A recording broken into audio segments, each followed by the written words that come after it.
चलो तो फिर से देखो, पहली बात तो देखो, पहले स्टेटमेंट क्या दे रखी है, in vernier caliper one vernier scale division is always smaller than one main scale division. बात सही है सर, इन जनरल ऐसा होता है जो नॉर्मल वर्नियर लैब के वर्नियर कैलिपर है, लेकिन मॉडिफिकेशन करके आप इस स्टेटमेंट को गलत प्रूव कर सकते हैं। हम ऐसा स्केल भी बना सकते हैं जिसके अंदर क्या हो भाई ऐसी कुछ एग्जिस्टेंस ना हो, ये कोई कंडीशन नहीं है, ठीक है ना, नेसेसरी कंडीशन नहीं है, तो पहली स्टेटमेंट भी गलत है। The vernier constant is given by, vernier constant मतलब लीस्ट काउंट का जिक्र कर रहा होगा, वो चीज़ क्या होती है 1 MSD माइनस 1 VSD, है ना। तो इसने क्या बोल रखा है देखो, division multiply by the number of division, तो ये चीज़ तो गलत है, तो दोनों स्टेटमेंट्स क्या होगी भैया, गलत होगी। तो पहले क्वेश्चन का आंसर तो क्या होगा, ऑप्शन नंबर 1। सेकंड ट्राई करते हैं। चलो सेकंड क्वेश्चन को देखो क्या दे रखा है। सेकंड क्वेश्चन के अंदर हमें a line charge of length a/2 is kept at the centre of edge BC। देखो एक लाइन चार्ज दे रखा है, लाइन चार्ज का मतलब लीनियर चार्ज डेंसिटी, उसको कहाँ रखा हुआ है भाई, उसको इस एज के कोने पे रखा हुआ है। अच्छा एज का कंट्रीब्यूशन कितना होता है, एज का 1/4, वो एज 4 क्यूब से और बनेगी, ठीक है। तो देख लेते सबसे पहले, तो हमसे क्या पूछा देखना, और इसने क्या बोला, if the density is lambda, lambda क्या है सर, डेंसिटी है, लैम्डा डेंसिटी है, तो total electric flux through all the faces, तो इसके अंदर नेट चार्ज कंट्रीब्यूशन देख लेते हैं ना। तो सबसे पहले देखो लैम्डा बाय 4 डेंसिटी, तो सर एज के कंट्रीब्यूशन की वजह से, इनटू में टोटल लेंथ क्या है a/2, टोटल लेंथ क्या है a/2, this is what net charge, net charge over epsilon कर दे, वो क्या हो जाना चाहिए सर अपना आंसर, तो that going to be lambda a upon 8 epsilon not, hence option number A is correct. Second का क्या आंसर होगा सर, ए होगा। तुम नोटिस करो, देखो इन सवालों को करने में कितना समय लग रहा है, बहुत थोड़ा समय, और कितना जल्दी फटाक से हो रहे। पॉइंट पॉइंट याद, देखो एक लाइन भी ढंग से नहीं लिखी है ना, और पॉइंट पॉइंट याद होना चाहिए, तब समझ में आ जाए। कुछ सवाल मुश्किल आते हैं भाई, ज्यादा मुश्किल नहीं आते। इसको ट्राई करो शबाश। क्वेश्चन नंबर 3 क्या दे रखा देखो, sliding contact of a potentiometer in the middle of the potentiometer, देखो sliding contact of a potentiometer is in the middle of the potentiometer wire having resistance Rp बराबर 1 ओम, ये ठीक है, Rp बराबर 1 ओम दे रखा है as shown in figure.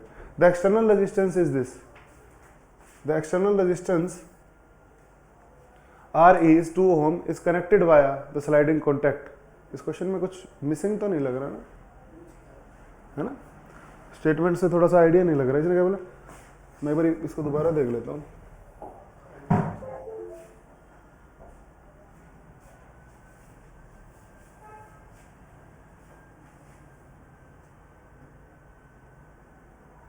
Question complete दे रखा है, sliding contact of a potentiometer complete है, देखते हैं इसको कैसे करेंगे। Sliding contact of a potentiometer is in the middle of a potentiometer wire having Rp बराबर 1 ओम, Rp बराबर 1 ओम पे स्लाइडिंग कॉन्टैक्ट, पोटेंशियोमीटर की बात कर रहे हैं। An external resistance Re of 2 ohm is connected, इसमें पूछा क्या है, हमें तो यही बात समझ में नहीं आ रही है ना। वैसे तो ऑप्शंस को देख के तो क्या पता लग रहा है, करंट पे बात कर रहा है ना। चलो निकाल के देखो पहले तो, अब मिडल में कनेक्ट कर रखा है, पहली बात तो ये सही है, मिडल में कनेक्ट कर रखा है ना, तो सर्किट कुछ ऐसा सा हो गया, जैसे 2 रेजिस्टेंस मान लेता हूं ना बीच वाले को, है ना, तो एक 2 ओम का लगा हुआ है, इधर 0.5 ओम का, इधर 0.5 ओम का लगा हुआ है ना। इसका आर इक्विवेलेंट निकालो, इसका आर इक्विवेलेंट बहुत आसान है सर, है ना, क्या होगा 2 × 0.5 डिवाइडेड बाय 2.5 प्लस में 0.5, क्या हुआ 1/2.5 प्लस में 0.5, अरे सही बात है ना। सॉल्व करना इसको, कितना आ रहा है 0.9 आ गया क्या, अरे बोलो 0.9 आ गया। 0.9 क्या है सर, 0.9 क्या है, इधर देखो नेट रेजिस्टेंस आ गया, अरे बोलो this is what R net ना, आर नेट। और हमसे पूछा क्या, आई पूछा होगा, ऑप्शन से पता लग रहा है ना, I going to V by R, तो 0.9 और 0.9 that going to be 1 ampere, option C is correct, ठीक है। हालांकि मैं इस क्वेश्चन को समझ नहीं पा रहा, क्यों नहीं समझ पा रहा, क्योंकि साफ साफ कुछ बातें दी नहीं, लेकिन फिर भी अपन क्वेश्चन को देख के थोड़ा सा, और पोटेंशियोमीटर तो सिलेबस से हटा ही दिया था, फिर भी आप पोटेंशियोमीटर का सवाल देख रहे हैं, ठीक है। इससे अगला देखो क्वेश्चन नंबर 4, ट्राई करो शाबाश।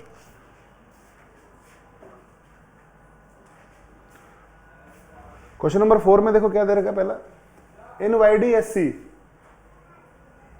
If YDSC performed in an optically denser medium, refractive index क्या है सर, ज्यादा है जिस मीडियम का, उसके अंदर आप YDSC को परफॉर्म कर रहे हैं, देन एयर के मुकाबले, है ना, हवा तो सब देखो एयर में क्या होता है सर, पाथ डिफरेंस की बात करें तो एक बार पढ़ लेते क्वेश्चन को, then the fringe width, the conjugative fringe come closer, conjugative fringe width कम हो जाएगी, फ्रिंज विड्थ क्या हो जाएगी, कम हो जाएगी। The speed of light reduce in optical denser and while the frequency does not change. R is correct one, R क्या है सब सही है ना, आर सही। और फ्रिंज विड्थ का फॉर्मूला क्या होता है बताओ, फ्रिंज विड्थ का formula lambda D by D. तो जो फ्रिंज विड्थ होती है वो क्या होती है sir, lambda D by D. अब एक बात बताओ, जो वेवलेंथ है, वेवलेंथ रिफ्रैक्टिव इंडेक्स के इनवर्सली प्रोपोर्शनल है ना। अगर आपने म्यू को बढ़ा दिया तो लाइट की वेवलेंथ क्या हो जाएगी सर, तो बीटा कम हो जाएगा, बीटा कम होगा तो फ्रिंज विड्थ भी कम हो जाएगी। एज अ रिजल्ट क्या भाई, as a result come closer. और रीजन भी यही है, रीजन भी यही है। तो सब क्या, दोनों स्टेटमेंट सही है, दोनों स्टेटमेंट सही है। एंड करेक्ट एक्सप्लेनेशन भी ऑप्टिकल डेंसर मीडियम में होता क्या है। So option A will be the correct answer for question number 4। चलो क्वेश्चन नंबर 5 को पढ़ो ध्यान से।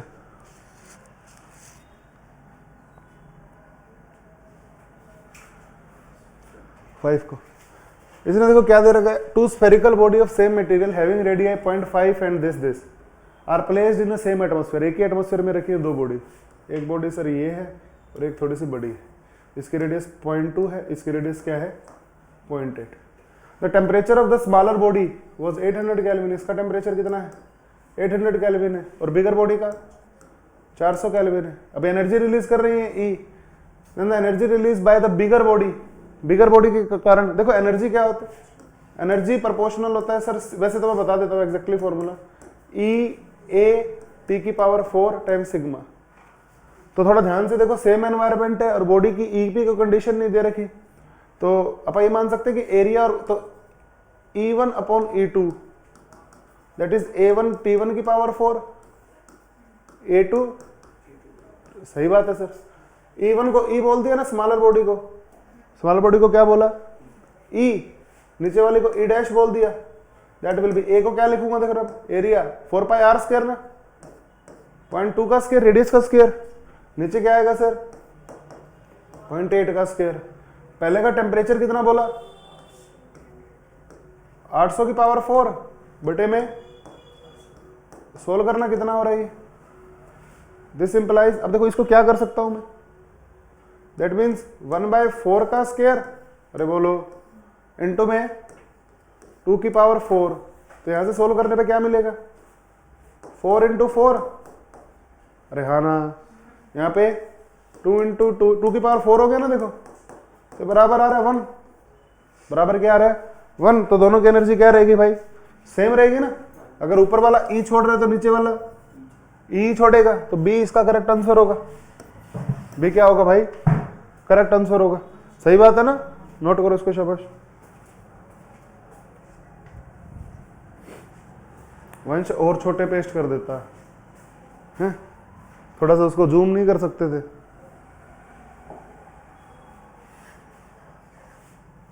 चलो इसमें है क्वेश्चंस कुछ। क्वेश्चन नंबर देखो, पहले 5 क्वेश्चन में तो कहीं का संघर्ष नहीं था भाई, पहले 5 क्वेश्चन में तो कहीं का भी संघर्ष नहीं था। क्वेश्चन नंबर 6 को देख लेते हैं अब, ट्राई करो क्वेश्चन नंबर 6 को। क्वेश्चन नंबर 6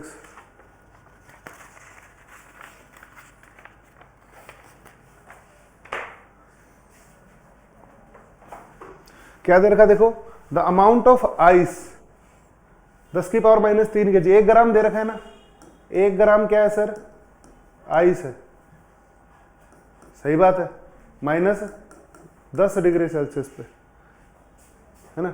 इसको वेपर बनाना है कितने पे 110 डिग्री सेल्सियस पे। Total amount of heat required पूछा, आसान है। पहले तो क्या कर लेते हैं, देखो सारा डाटा अपने को दे रखा है, लेटेंट हीट भी दे रखा है, जूल के अंदर ही आंसर पूछ रखा है अपने को। तो स्पेसिफिक हीट दे रखा है आइस का, पहले ये देखो the specific heat of ice, देखो जूल पर केजी पर केल्विन, इधर देखो जूल पर केजी पर केल्विन, 2100 जूल बोला है ना 1 किलो के लिए, हमारे पास तो 1 ही ग्राम है, तो 2.1 हो जाएगा। 2.1 ग्राम आइस को 0 डिग्री सेल्सियस तक ले गया, अरे 2.1 तो हमने हीट सप्लाई की होगी, इसको 0 डिग्री सेल्सियस तक ले गया, कहां से -10 से, तो 10 डिग्री टेम्परेचर का चेंज प्लस, अब क्या देना पड़ेगा, लेटेंट हीट ऑफ आइस देनी पड़ेगी क्या, कहां है लेटेंट हीट ऑफ आइस, ये देखो पर केजी में दे रखा है ना, तो कितना होगा बताओ, ये 335, अरे होगा नहीं होगा, 335 ही आ गया, लेटेंट हीट दे दिया पर ग्राम के हिसाब से।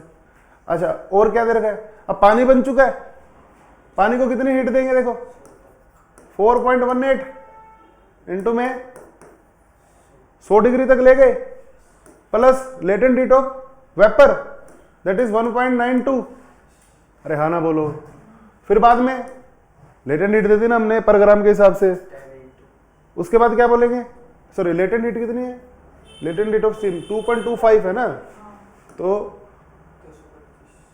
2250, ठीक है, प्लस में अब क्या करना है, इसको अब स्टीम को बनाना है ना, किसमें 10 डिग्री सेल्सियस तक और ऊपर लेके जाना है, हमें कितना डिग्री बनाना था इसको 110, तो 10 डिग्री तक और ऊपर लेके जाना है, इसको सोल्व करना कितना आ रहा है, सोल्व करो शाबाश।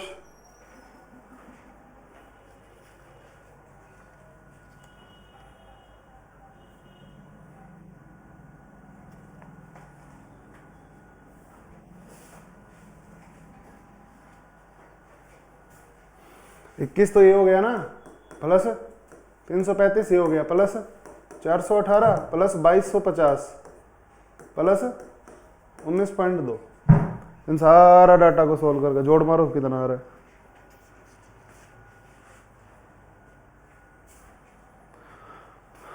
करना भाई जोड़, 30, ठीक है, ऑप्शन बी करेक्ट हो चुका, ऑप्शन बी करेक्ट हो चुका क्वेश्चन नंबर 6 का। क्वेश्चन नंबर 7 पढ़ो शाबाश।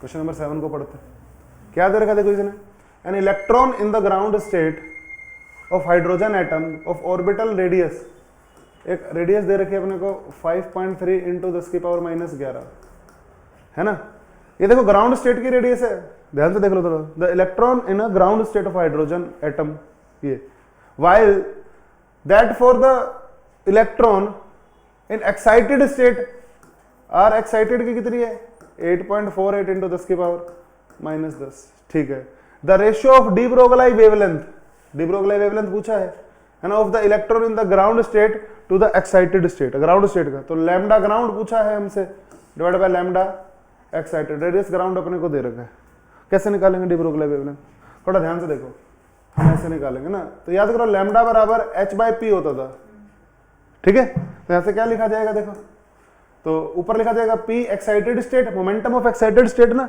Divided by momentum of ground state, और बोहर का पोस्टुलेट याद करो, mvr बराबर nh/2π, तो ध्यान से देखना, जो मोमेंटम है ना वो इनवर्सली प्रोपोर्शनल किसके होगा, P बराबर n/r, P बराबर, अच्छा तो क्या लिख सकता हूं मैं, n एक्साइटेड अपॉन में r एक्साइटेड इंटू में वैल्यू रखो, चलो वैल्यू रखो, क्या आ रहा है बताओ,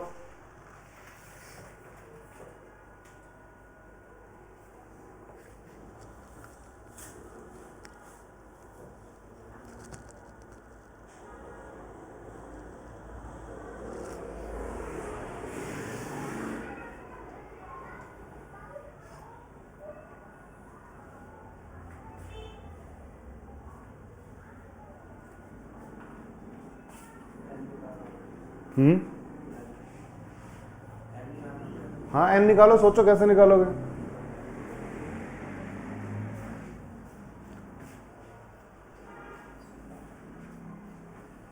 अभी एन कैसे निकालेंगे, एन कैसे निकालेंगे, सोचो थोड़ा सा, एन कैसे निकालेंगे। याद करो आर बराबर आर नोट एन स्क्वायर होता है अपॉन में जेड, है ना। अरे हाँ ना बोलो यार। अब यहां से क्या समझ में आ रहा है, देखना जो रेडियस का रेशो होगा वो एन स्क्वायर का रेशो होगा। अरे बोलो, तो देखो N excited upon N ground, यही रेशो चाहिए ना। ये किसके बराबर होगा, रूट के अंदर किसका, देखो ध्यान से देखना, रेडियस के प्रोपोर्शनल है, radius excited into radius ground, है ना। अब वैल्यू रख लो, इसको सोल्व करके बताओ क्या आ रहा है, काटा पिटी बचाओ, देखो क्या आ रहा है, सोल्व करो, शाबाश।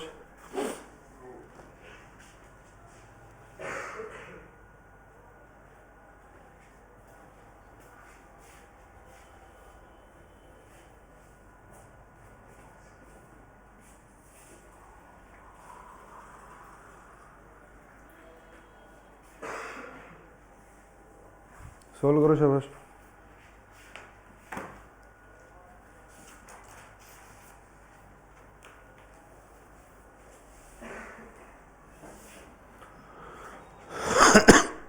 इसको यही रिप्लेस कर दो ना, ठीक है, यही रिप्लेस करो, क्या मिल रहा है बताना रिप्लेस करने के बाद।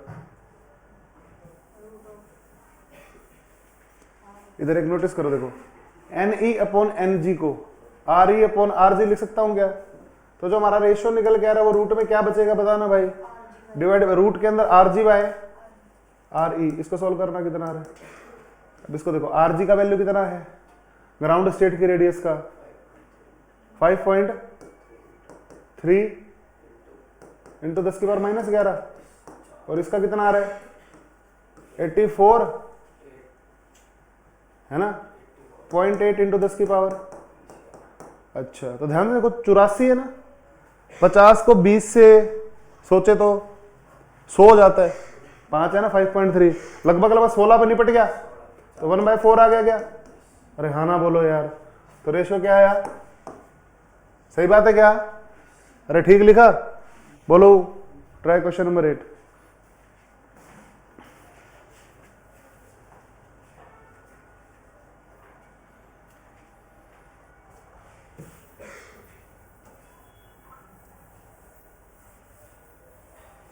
ऑप्टिक्स का सवाल है, क्वेश्चन नंबर 8, करो ट्राई।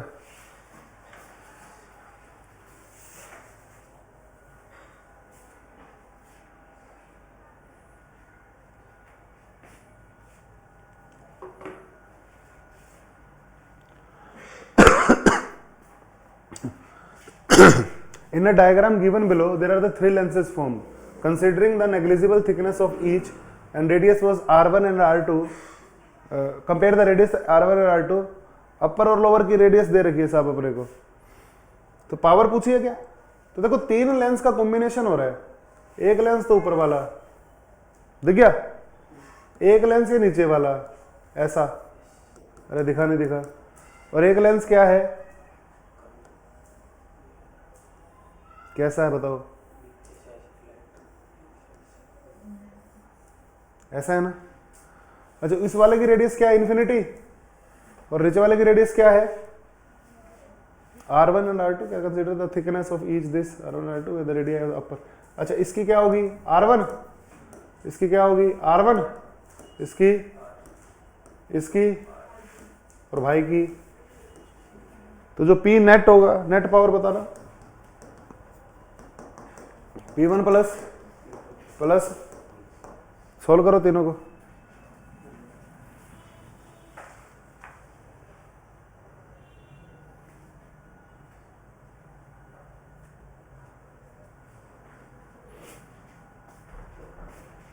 ऊपर को नेगेटिव मान लो, ठीक है, अरे और नीचे को भाई साहब पॉजिटिव मान लेते, तो पहले की पावर लिख दूं,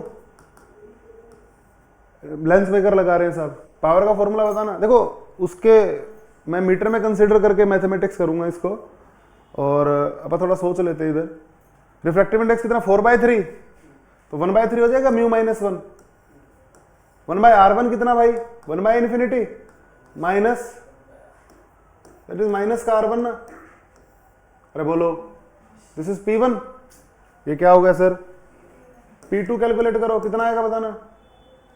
रिफ्रैक्टिव इंडेक्स 3/2 दैट इज 1/2। अरे बोलना, माइनस का 1/R1 माइनस का 1/R2 ना, तो प्लस का 1/R2 हो जाएगा। सही है। P3 कैलकुलेट करना, बताना। Refractive index 4/3 that is 1/3। अरे बोलो, माइनस का 1/R1 और आगे फिर प्लस में 1/∞ करके कुछ आएगा। सही बात है। तीनों को जोड़ना भाई, जोड़ो तीनों को।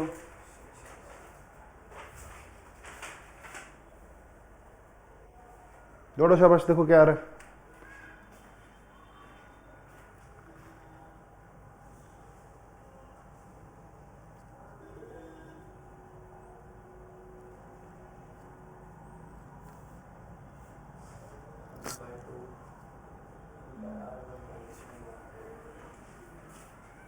अरे ये मिस्टेक क्यों गई? R2 है भाई, तीसरे लेंस में R2 है ना। क्या आ रहा है पी नेट बताओ, तीनों का जोड़ मारो।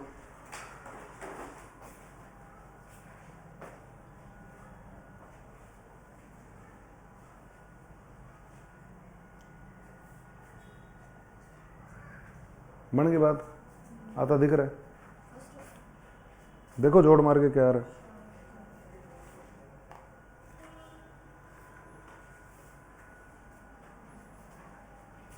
बीच में प्लस आ रहा है दीदी फर्स्ट में।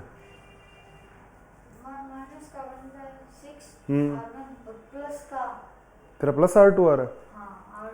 ये दोबारा करके देख लो, मारो जोड़। तेरा क्या है? बी है। ठीक है, क्या है भाई? बी आएगा, मोस्ट प्रोबेबली बी आना चाहिए, मेरे को भी यही लगा। ठीक है ना, हो जाएगा। ठीक है, तो ये भी इजी सवाल था। Try question number 9।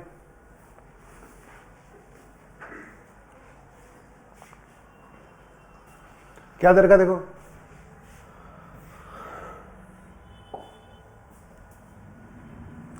एक electron, an electron is made to enter symmetrically between the parallel plates. दो पैरेलल प्लेट दे रखे हैं, सिमेट्रिकली इस इलेक्ट्रॉन को एंटर करा रहे हैं। किसको एंटर करा रहे हैं? Parallel plates and equally but the opposite charge on the metal plates. Charge अलग अलग है, ईच की लंबाई 10 centimetre. The electron emerges out to the filled region. Horizontal component 10 की पावर 6 मीटर पर सेकंड है ना। If the magnitude of the electric between the plates is 9.1 vote पर सेंटीमीटर, वोट पर सेंटीमीटर, इसका इलेक्ट्रिक फील्ड दे दिया ना, है ना। The vertical component of velocity is, vertical component मान लेते देखो इस तरीके से फील्ड है, नीचे की तरफ फील्ड है साहब, है ना। तो ये कैसे निकलता होगा, सोचो थोड़ा सा। फील्ड नीचे, तो ये कैसे भागेगा? इधर भाग जाएगा ऐसे, है ना। अच्छा, इसकी स्पीड कितनी है देखो, इस डायरेक्शन में स्पीड कितनी दे रखी है? 10 की पावर 6 मीटर पर सेकंड, और ये 10 सेंटीमीटर है ना, है ना। 10 सेंटीमीटर, तो कितने समय में बाहर निकला टाइम? तो डिस्टेंस कितना? डिस्टेंस बताओ, देखो टाइम निकालना है ना, हमें क्या मालूम है सर? डिस्टेंस 10 सेंटीमीटर है, 10 गुना 10 की पावर -2 मीटर में आ गया। अपन वेलोसिटी कितनी? 10 की पावर 6, कितना हो गया ये? 10 की पावर -7 सेकंड। अरे बोलो सर, 10 की पावर -7 सेकंड में भाई साहब बाहर आ जाएगा। आ जाएगा नहीं आ जाएगा? अब और देखो, और इसी समय के दौरान ये ऊपर की तरफ एक वेलोसिटी एक्वायर कर लेगा ना। अब वैसे तो वेलोसिटी थी नहीं, v = u + at लगा सकता हूं मैं, लगा सकता हूं ना। तो v कितना देखो, ऊपर की तरफ में कितना दे रखा है, ये हमसे पूछा है। u है नहीं, a कितना है सर? एक्सेलरेशन होगा सर QE/m। टाइम कितना? 10 की पावर -7। तो q का वैल्यू रखो 1.6 × 10 की पावर -19, और बोलो m का वैल्यू रखो मास का 9.1 × 10 की पावर -31, है ना, इंटू में। और क्या? इलेक्ट्रिक फील्ड का वैल्यू, किसका वैल्यू रखना है साहब? इलेक्ट्रिक पर सेंटीमीटर है ना। अरे हाँ ना बोलो, तो 910 आ जाएगा मीटर में, वोट पर मीटर। ये क्या आ गया? इलेक्ट्रिक फील्ड QE/m आ गया। 10 की पावर -7 सोल्व करना भाई, कितना आ रहा है? अपॉन 100 कैसे? डिवाइड में सेंटीमीटर है, ऊपर जाके तो मल्टीप्लाई में हो जाएगा। सोल्व करो, देखो कितना आ रहा है आंसर इसका। ये तो कट ही गया, देख कट गया ना। 9.1 कितने से कटेगा ये? 100 से। तो 1.6 करके कितना आ रहा है देख, 19, 26, 16 ही आ रहा है यार। ऑप्शन 16 आ रहा है ना ये। इस दो भी पावर भी तो, पावर को सोल्व करो कितना आ रहा है देखना। 19, 26, 6 आ रहा है भाई। 1.6 इंटू, ठीक है ना, तो ये करेक्ट हो जाएगा। ऑप्शन सी करेक्ट है। ट्राई क्वेश्चन नंबर 7, ओ सॉरी 10।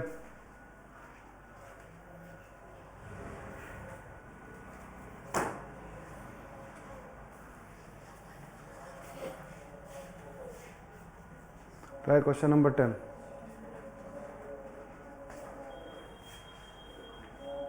इसने क्या बोला? The resistivity versus temperature most suitable used. अरे रेजिस्टिविटी तो टेम्परेचर पे डिपेंड करती है क्या?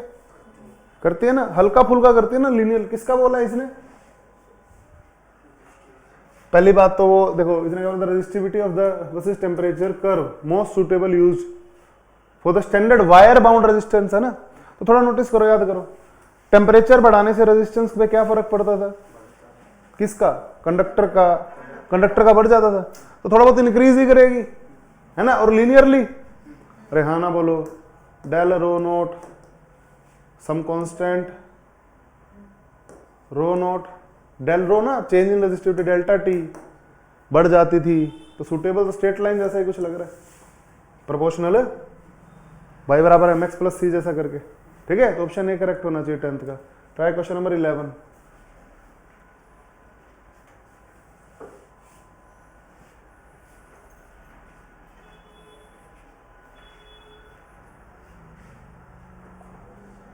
Try question number 11।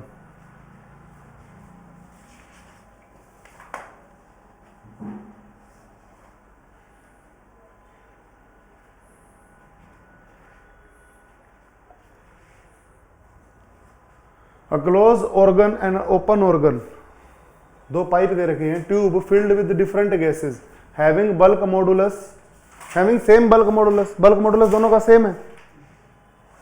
अब आगे क्या बोल रखा है देखो इसने, अब आगे बोल रखा है उनकी रेजिस्टिविटी रो 1 एंड रो 2 है। The frequency of 9th harmonic in the close, 9th harmonic बोला क्लोज में, है ना, is identical with 4th harmonic in open. 4th harmonic in open का 4th याद करो, है ना, और क्लोज का 9th। फंडामेंटल का 9th मल्टीप्लाई होगा क्लोज तो, सही बात है ना। अच्छा और देखो इसका सोचो, if the length of the tube is 10 centimetre और द डेंसिटी का रेशियो ये दे रखा है, the length of open tube बतानी है, बताओ भाई।